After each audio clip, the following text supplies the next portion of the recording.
move on to our next topic for this evening.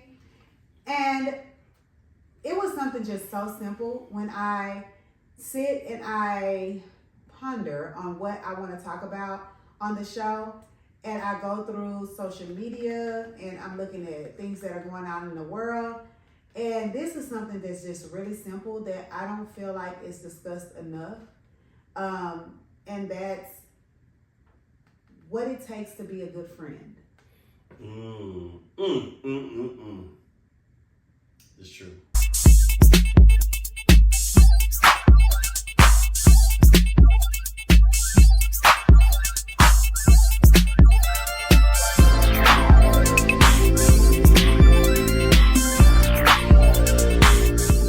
Hey you guys, welcome back to the Mystery Line. This is episode number 23. I am your host, DJ Kareem, and this is my co-host for tonight. Hey everybody, this is Grumps. And we are going to jump straight into this episode. Now, we had incorporated reading comments from prior episodes. However, we are a little behind with posting the previous episodes, which is primarily my fault. But we will resume that as soon as possible. So we're going to go straight to the mystery line because we did have someone to send in a situation. Okay, so I'm just going to summarize it. It was left as a voicemail, and so I'm going to just give you the main points. So the message states that this individual is in a relationship, and she went through her person's phone and found out that on Instagram, he has been contacting coworkers or past coworkers. I can't tell if this is past or present, but he has been contacting coworkers, and he left a message via a DM stating that he missed his coworker and her beautiful smile. And she's asking, now, if you're in a relationship, why would you send another woman a message that says you miss her and her smile?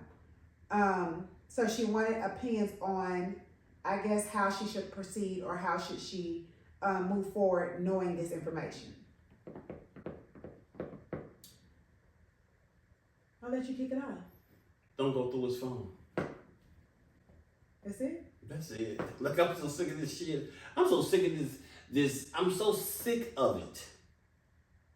And maybe I'm sick of it because why would you torture yourself like that? You already know you're going to find something because you have that. It's like an instinct that happens. You have an instinct that's even drawing you to his phone. Right. So if you have an instinct that's drawing you to his phone, and now you have the phone in your hand, and you open it up and he is telling another woman that he misses her smiling face, now you all in your feels and you want to confront him about it. You look like a fool. You look like a goddamn fool. I'm serious. Listen, and I'm not even trying to be hurtful, but you really do look like a fool. Honestly. You're going through a man's phone who you already have reservations about. Why would you torture yourself like that? What is it called? Your intuition. Your intuition is telling you. But you just got to find out. What did he find out? What she want us to say? How would we handle it? Yes. How I would handle it, I think that I would just either leave or not speak about it. You already know what's going on. If he taking care of you and knocking you down or whatever the case may be, if it's something that you're willing to hold on to, shut your mouth up about it. If it ain't nothing that you're willing to hold on to, leave. Okay, so we got Ernie's opinion on that situation, and I would say in a more gentle, graceful way. No. That what he's saying is when you look for things, you find it. And something told you to go through that phone. Why it wasn't just phone? No, seriously though, David, why is that a thing? Like, why are you going through the phone? I can tell you why I was going through the phone. Why? Because I suspected something. Correct. And that's usually why they go through the phone. Either the behavior is repetitive, they've experienced something in the past of the such of infidelity, him stepping out of the relationship or something like that. But it's not by chance. It's usually, like you said, Your intuition is telling you he's not living right, he's not doing right. Mm-hmm. Maybe his behaviors has changed. You know, they said sometimes it's about consistency. If something has changed in the way something is thrown off to you and it looks that way, then you're trying to become Inspector Gadget to figure out what has changed that is causing him to either talk to you less, text you less, or if, I don't know, he has codes on the phone or whatever the case may be. So you're trying to figure out what has brought about this behavior. Mm-hmm. And in most cases, when you look for something, you find it. So it's very unfortunate that has been found out in your relationship. However, I don't see that it's really that bad of something to find out, to be honest. Him saying she's beautiful and saying he missed her pretty smile. Maybe you're looking more into that. That nigga was flirting. He was flirting, but he was absolutely flirting. I just don't think that it's a thing. Because you see handsome guys at your job all the time. And you probably would say, maybe tell your girlfriend that person is handsome. Or even maybe tell the guy that he's handsome. But you don't have to act on anything no more than that. You know what I'm saying? Just let things be what they are. Unless something is like really, I don't know, like devastating to you, but this can be devastating. You know, when people find out stuff like that, I mean, they fall the fuck apart. You know what I'm saying? They just fall all over themselves. And it's like, I think it also ties into, what are your breaking points? What are your non-negotiables? What are you not going to deal with? Like I said, I don't feel like this is something where I would leave my relationship. We don't know how long you guys been together, and we don't know anything further than what you have disclosed to us. But I would say this is not that bad. This is not that bad. He thinks somebody else is cute. He thinks somebody else is pretty, or whatever the case may be. And if the conversations didn't lead to anything else, hey, I miss your pretty face. I miss your, whatever the case may be. People build, I want to say platonic, like loving relationships at work. Oh, that's my work husband, that's my work wife, because they have some type of commonality, or they even may be attracted to one another, or they could just be friends, or whatever the case may be. And I just think that sometimes we look too much into things, and you want to be able to trust your mate, but being able to trust your mate ain't gonna happen if you're looking through his phone. Very true. Because if your mind is already set, because what happens is that you'll see that text message, and your mind begins to tell you exactly what that text message means, and it don't mean none of the shit that you're talking about. Exactly. Calm down. It's like when they say don't jump to conclusions, and just don't jump to conclusions. As a woman, we take the parachute and we jump straight off. And now you have to bring this to him because you literally went through his phone. Now you're gonna cause a rift in your relationship when it really didn't even have to be one. Like, you can approach the situation differently now that you have that information. You'd be like, what, have you ever, you got a little work wife or something, or you ever, do you think, just genuinely bring those types of conversations up. I would, I guess now that I'm older and more mature, I don't even think that I would say anything, because I feel like you got to pick and choose your battles. It is very unrealistic for me to think that any man I get with is not going to step outside the house and not see anybody that they think is beautiful, attractive, got a big butt, got nice breasts. And you got all of that. Yeah. And still don't have a man.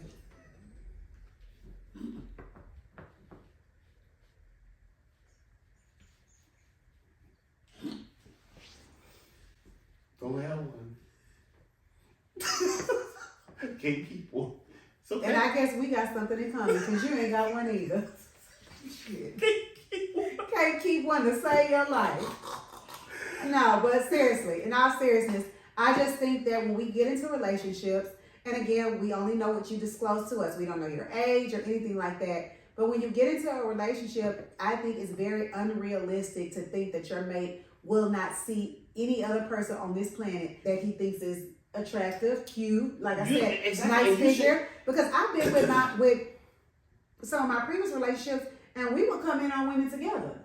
She's gorgeous. She's gorgeous. Yeah. Or her body is banging, or something like that. I just think that when we get into a relationship, we have to go into it thinking realistically. Realistically, it's unrealistic for you to think that he's not going to find anybody attractive.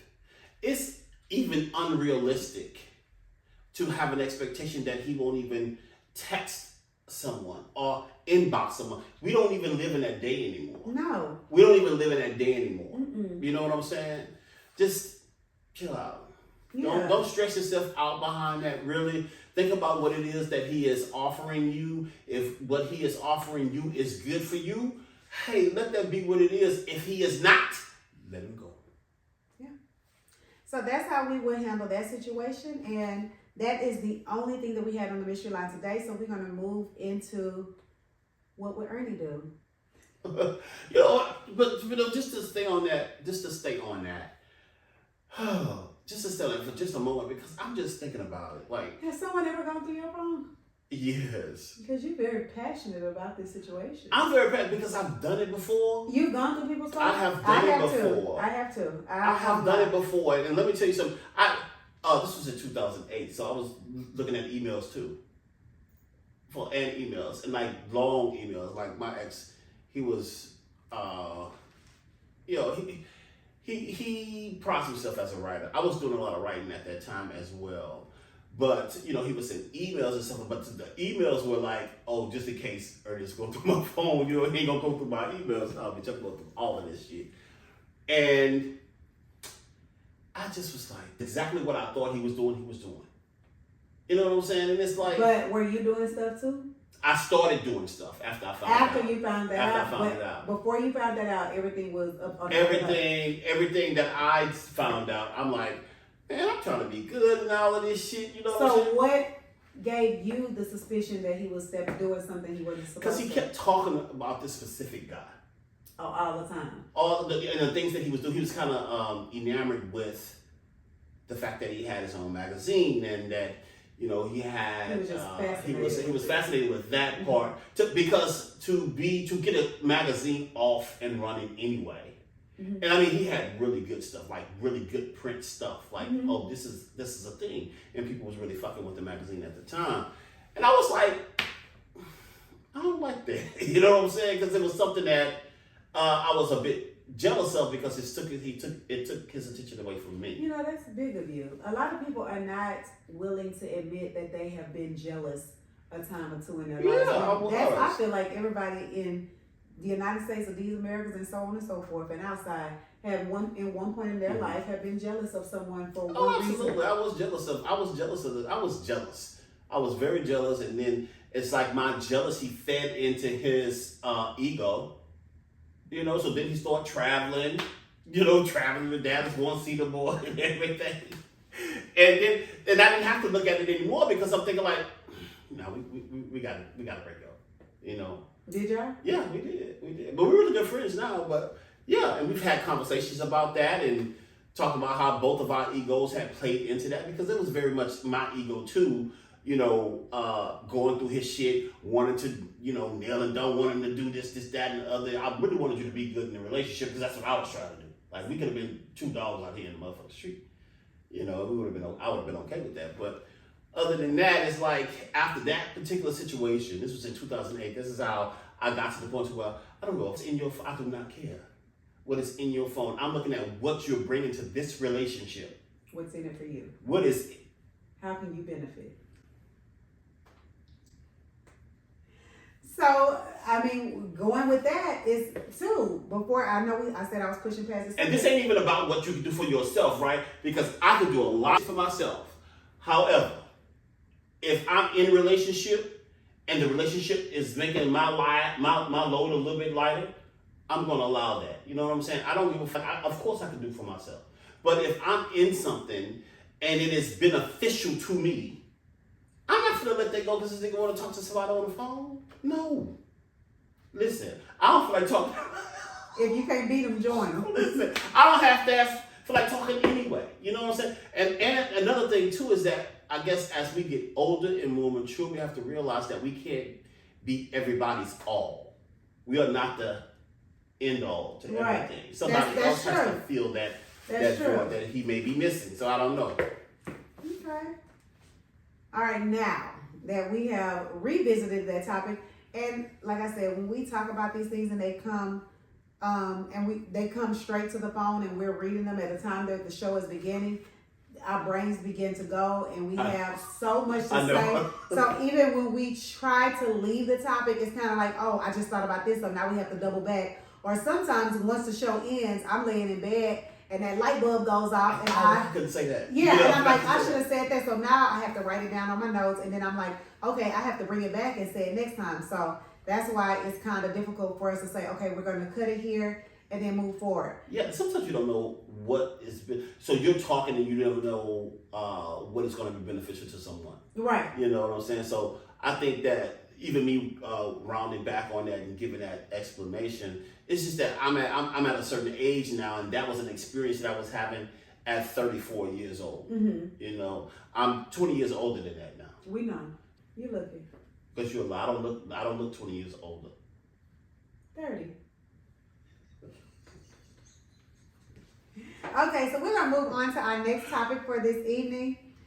And it was something just so simple when I sit and I ponder on what I want to talk about on the show.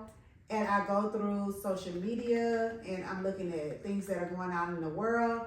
And this is something that's just really simple that I don't feel like is discussed enough.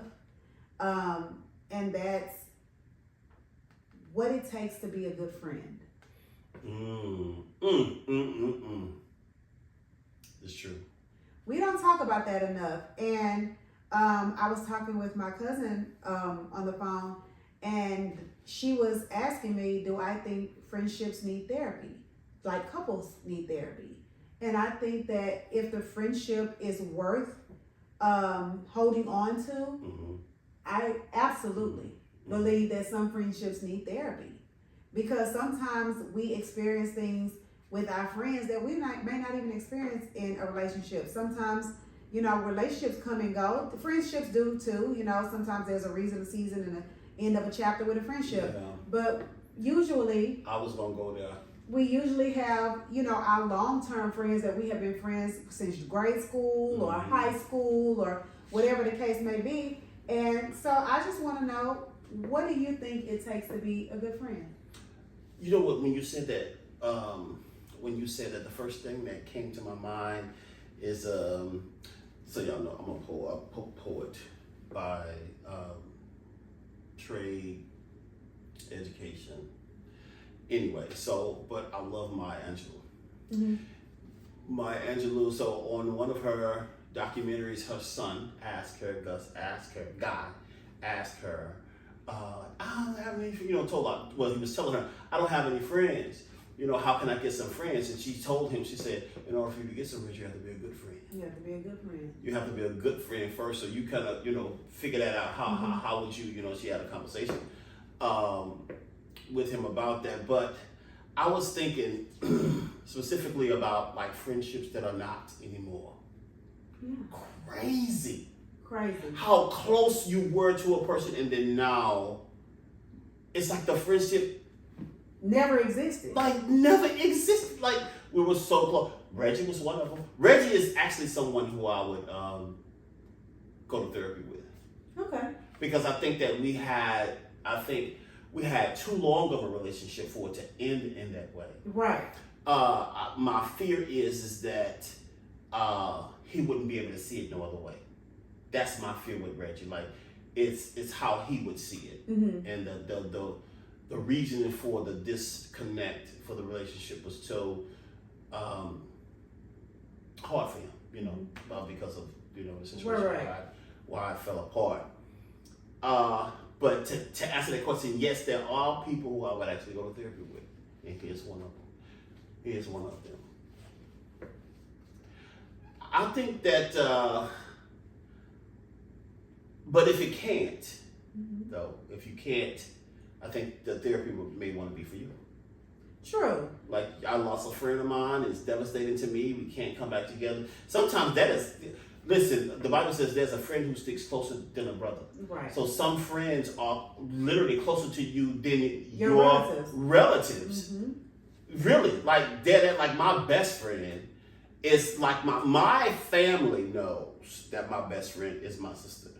They know that. Like anytime that you see me say sister on the socials, it is because I'm talking to my best friend. My sisters are my sisters. They know. Right. You know, I'm always their little brother. But, right. And they respect her as that. They don't call her sister, but they're like, oh, that's his best friend. They know that. Right. So, and she is close to me, closer than some of my family is. I would be devastated. So you worded that wrong. So she would be closer to you than some of your relatives, because family is who you create. Yeah, than some of my relatives. Yeah, you're absolutely right. Family is who you create, who you build with, who you I feel like that loyalty. Yeah. And then the people who have your same bloodline, those are relatives not by choice. That's true. What are good friendship traits? I think good friendship traits are someone who is going to show up for you. Amen. I'm talking about show up for you. Someone who is going to hold you accountable. I agree. And stand 10 toes down on it too. Like, you know what I'm saying? Because sometimes you can hold a friend accountable and then they feel a way about it. Right. Because you hold them. But no, hey, no, like, I'm your friend. I'm going to tell you the truth. I'm going to tell you the And truth. this is what it is. And if you mad right now, we can round back on it. But I'm letting you know, I'm hearing it this way. I think that you should do blah, blah, blah. Stand 10 toes down and hold them accountable so that because, I mean, and a friend is not a yes man. Definitely not. And but we know what a yes man is, right? People that tell you yes when you know damn well you're wrong. Right. Because your friend gonna tell you, hey, you know, your friend is gonna root you on. That's different from being your yes man. What else? A confidant who can hold your secrets. Who can hold your secrets. Who can hold your secrets. And we talking about hold the secrets, not Listen. just when you're in a good place. Hold your secrets even when you are in a bad place. And here's what's really, really tough with that. Don't throw it back in your face. That's right. Don't throw it back in your face in a way to hurt you. They can bring a situation up so that you can look back at it and say, oh, bitch, you remember when you did that? Mm-hmm. You know what I'm saying? Right. And then y'all can have a key about it. But literally someone who is going to hold you accountable and stand 10 toes down, be your confidant. Yeah, I think being a confidant, being an accountability partner to you, being showing traits like family, I believe. Mm-hmm. You know, again, that, what else? I think dependable. Yeah. I think to be dependable. So I agree with every trait that you said that a friend should have. We also have to understand that sometimes everybody is not meant to hold that title. That's true. When you are looking for or connecting with people who do hold those traits, and then the people that don't, you can't allow yourself to become victim into feeling sorry for that individual, because some people are intended just to be an associate. That's true. Some people are intended to go to happy hour and then let them go on their way.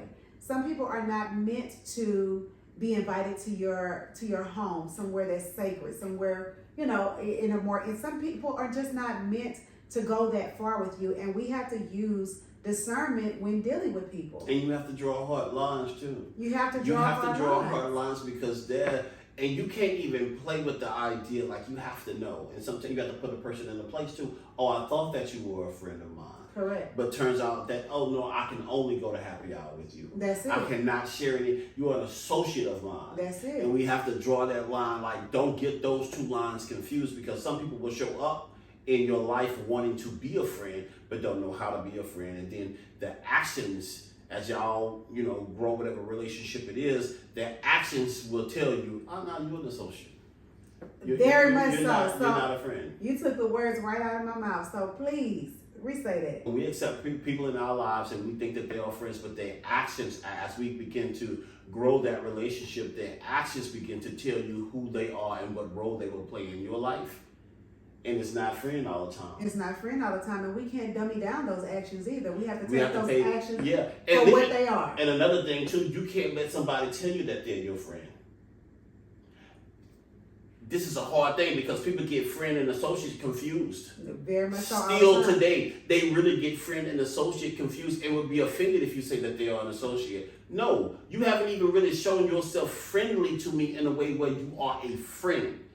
Being friendly, I can be friendly to you at my job. But I'm not going to have, I'm not inviting you to my house. You will not hear from my children. You will not know my family. You just will not do that. So you are an associate. I'm friendly with you at work, but you're really an associate. I don't have any ties to you outside of here, you know. So, I'm just saying at work, it could be at church, it could be anywhere. So what he's saying is it is possible to be friendly to someone, but not give them the title as friend. That's right. Because like he said, everybody is not meant to be in your life as a friend. Some people are meant as associates, and as an associate, there are certain activities that you'll do with that person. There are certain secrets and information that you'll disclose to that person. There are just certain things that you will do differently with that person than someone that really holds that title as friend. So we have to learn as adults that it's okay for people to come in our lives and everybody is not given the title of friend. It is very much so okay. And when we do get the two confused, because that's possible as well, don't feel bad if that happened, because it's happened in my world. But if we do get the two confused, when that person shows you their actions are not that of what you would want in a friend, take that for what it is and believe them the first time. That's right. I was going to say, it goes back to that again, Maya Angelou saying, when somebody shows you who they are, believe them the first time. Yep. The first time, believe them. Yes. Girl, be having these flags. Clearly. So we have to, like I was saying, use our discernment, and sometimes we have to draw, like you said, hard lines. Yes, absolutely. And it may take disassociating yourself from individuals. It may take cutting some ties. And again, we have to learn to be okay with that. We are not in a death row contract with people.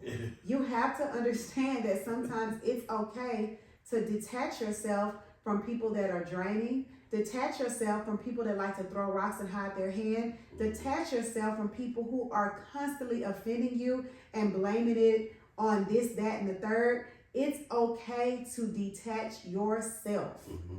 And that just is what it is. So my next question would be, and this is all centered around the friendship topic. If you have a friend or associate that you met through another friend or associate, and that bond has been severed, are you supposed to cut ties as well? So, okay, let me make sure I understand. I had a friend. You had a friend. Who is now a friend of a friend. No, you have maybe I misunderstood you, but you have a friend who introduced you to someone and y'all became friends. But you met this someone through your long-term friend. They have fallen out. Them too. Are you supposed to disassociate yourself with the friend that you met through that friend? It depends on the relationship. It depends on how tight the relationship is with the new friend. It just does. Because if I have a long-term friend and who has shown himself to be friendly or herself friendly to me, that I respect and appreciate our friendship. We know that we are friends, and then someone else comes in and that my diehard friend is not friends with that person. It really kind of like, it depends on the relationship that I have built with that person. So, and how mature and how healed my long-term friend is. Okay. Because if it's gonna damage my friendship with my long-term friend, then it's not worth it. Okay. Yeah, it's not worth it. It's not worth it. And that person could be a good person. Like, listen. I'm gonna give y'all a quick example. I love to give y'all examples because I use my life as a class. So my ex and my best friend had a good relationship. They really, really did. They loved each other. They really did. But when he decided to leave,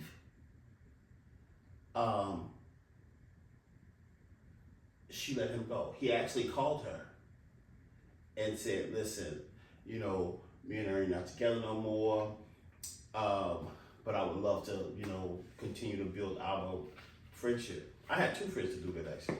Mm-hmm. I would actually like to continue our friendship. Both of them, both females said, I'm sorry, I can't do that. I cannot do that.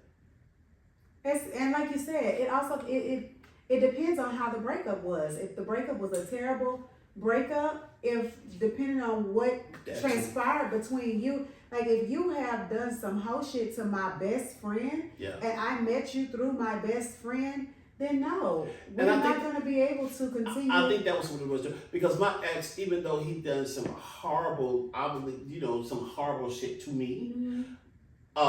If our divorce wasn't so bad, mm-hmm. my best friend would have been like, bro, you know that's a good man. You know, y'all just didn't work out. She would have said that. My friend Jim, who is also a female, she would have said like, she calls my artist name. You know, he is a good person. Blah blah blah. Both of them would have held like that whole holding me accountable, mm-hmm. bringing things to my remembrance. So you remember that, they would have held me up still and be like, I would have like, that's a good nigga. Like, of course, whatever the case may be, I would probably even still be friends with him. But because of the I guess the tumultuous divorce, they couldn't fuck with him like that. Mm-hmm. And sometimes you need people on your side like that. That's true. You need somebody to hold you down like that. That's true. You do. That's true. Because they can see it. They first of all, they see it from both ends, mm-hmm. but they know fuck shit. Mm-hmm. And they know when things are wrong, and that's what you want a friend to be like. Nah.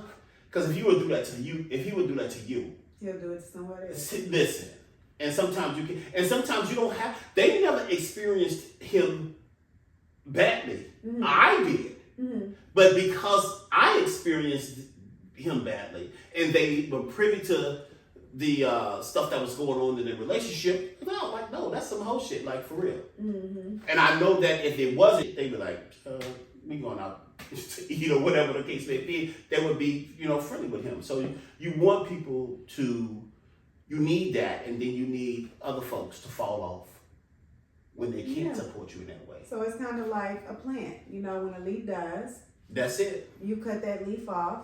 Yeah. So that the plant can survive. The plant. Exactly. That's the same thing with friend groups. It's a good metaphor. It is. That's the same thing with friend groups. When you have a friend group and you have one person who is a consistent offender of what I feel like the friendship code should be, that friend has to be cut off. Because it is like a plant. In order for that friend group to survive and flourish and do whatever it is and continue having good times together, you have to cut it off, because what that's going to do is, if you allow tainting everything that it goes back to that call. You remember that call we had when that girl went on that trip with all her friends? Yes. And she has since gone on another trip. She DM'd me. She was in Barbados, I think, last week or something. It kind of reminds me of that, because all of them got it. Everybody called it straight. Yeah, everybody called it. But I don't know if she's still traveling with that friend group, but it reminded me of, her feeling so, slighted. And she didn't say nobody came to her aid. Nobody. Like nobody came and checked on her or nothing. But I think in her situation, the friend was already in the other friend's ear and did not want that relationship to go, for whether it was a jealousy of the friendship relationship that they had or whatever. But I think she had help, basically, throwing salt in the game of their friendship. Yeah. But I wanted to put that out there because we don't talk about friendships enough, and everybody needs a good friend in their life, like you said, to come to your rescue when you need it. Because sometimes we have friendships that last longer than relationships. And so I don't hear that topic discussed a lot. And so that's why I elected to discuss that on tonight. And I think we have some valid points that have been And you brought know up. what else too, before we end this up? Mhm. It is important for some of your friendships to last longer than your relationships. Very. It is very, very important for your friendships to last longer than some of the relationships, because those are the things that's going to help you get through. That's it. They're going to help you. Your friends are going to help you get through. That's it. I agree. Yeah. So I think, again, like I said, we have some valid points that we hit on. Hopefully you guys will continue to tune into the show, weigh in, give us your input as you're watching each show. And remember that the Mystery Line is always open 24/7 for voicemails and text messages. Every Thursday, 7 p.m. Central Standard Time, if you want to call in live and discuss whatever topic it is that you would like to discuss with us. And the number is 346-631-6449. Again, that number is 346-631-6449. And we're going to wrap up episode 23, and we'll see you guys next week in episode 24. Bye, guys. Peace out. Open my. You ready? Baby, let's get this show on the road. Don't do that, please. We're not going to do that. Don't do what? What you're doing now. We're going to act like we have some sense. The first thing is that you're not going to tell me how to act. That's it. One thing, And I'm glad you pulled the chair so you get the right from his ugly vases. Sit up and tuck it in Why the f is that light on? because it's currently recording. Oh, you annoy me. You ready? Sure. Is that the way you want your hat turned today? Backwards? Okay. Who's calling it? Who's calling it?